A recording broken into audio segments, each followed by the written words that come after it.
Practice set 1.5 मधील आपण question number 4 बघतोय. The denominator of a fraction is 4 more than the twice its numerator. ही पहिली condition आहे.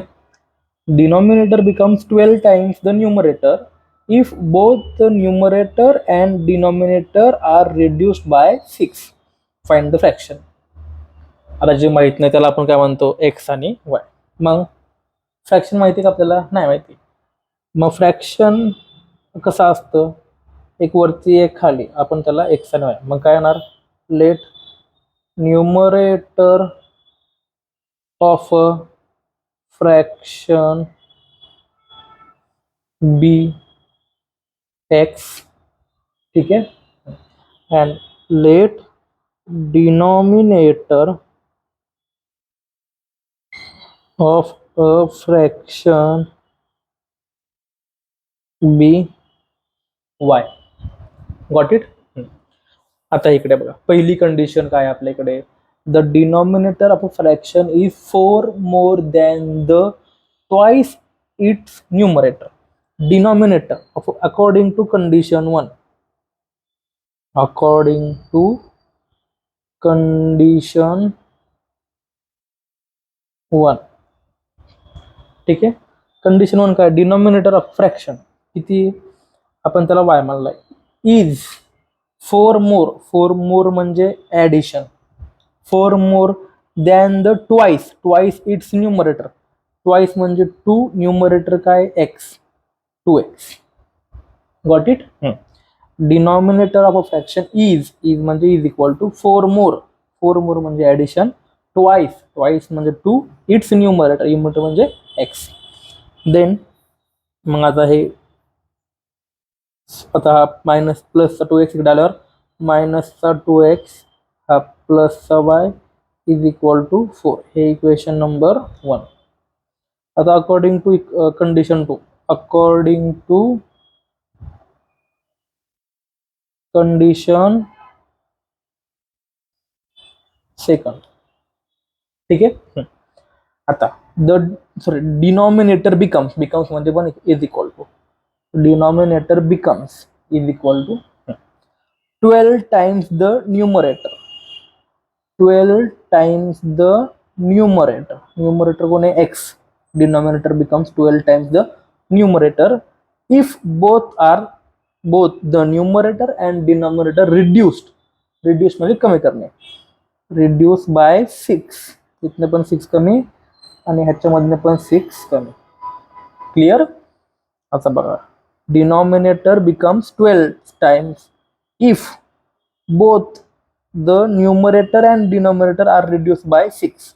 Denominator becomes 12 times the numerator, पण त्यांच्यामधनं -6 करायला लागेल दोघांमधनं, ठीक आहे.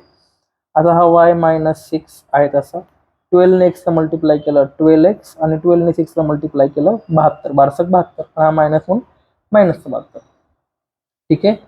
हा y -6, सॉरी इथे x राहिला, हा मायनसचा 12x आणि हा प्लसचा 72, इथं काय होणार, उरलं 0. आता -12x हा प्लसचा y आणि मायनसचा +6 आणि प्लसचा 72 प्लसचे 66 इज इक्वल टू 0. कारण की 72 मोठा आहे आणि 72ला चिन्ह प्लसचं आहे, ठीक आहे. मग -12x plus y is equal to -66. हे इक्वेशन नंबर 2. समजलं इक्वेशन 1 आणि 2 कसं आलं होतं तुम्हाला. आता इक्वेशन 1 बघा, -2x plus y is equal to 4 आणि -12x plus y is equal to -6. आता प्लसचा y हा पण प्लसचा y कॅन्सल होऊ शकतो का? नाही. पण जर हा प्लसचा y आणि हा मायनसचा y असतात तर कॅन्सल झाला असतं. पण हा मायनसचा y कधी येईल, जेव्हा आपण सबट्रॅक्शन करू तेव्हा. मग लिहा, सबट्रॅक्ट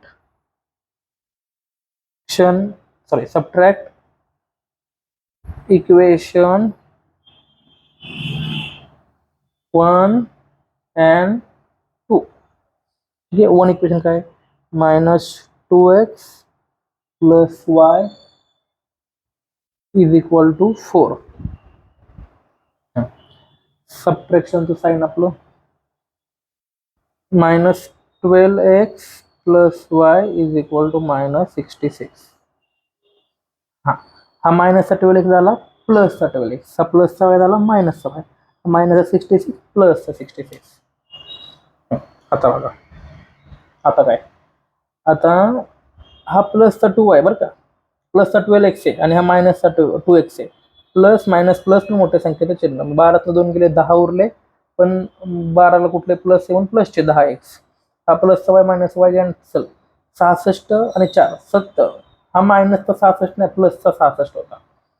मग x इज इक्वल टू 70/10, मग x इज इक्वल टू 7. समजलं x इज इक्वल टू 7 कसं आलं. मग लिहा x is equal to 7, put in equation 1. Equation 1 सोपं आहे, त्याच्यामध्ये आपण पुट करूया. ठीक आहे, समजलं इथपर्यंत. Minus 2x plus Y is equal to 4, minus 2 multiplied by x म्हणजे 7 plus y is equal to 4, minus 14 plus y is equal to 4, आणि मायनसचं 14 इकडे गेलं प्लसचं 14, y is equal to 4 plus 14, मग y इज इक्वल टू 18. मग बघा इकडे बघा, आपलं न्यूमरेटर काय आलाय, न्यूमरेटर म्हणजे x, numerator is equal to 7, denominator नाही किती आलाय 18. मग the fraction is x upon y होतं, म्हणजे 7/18. क्लिअर.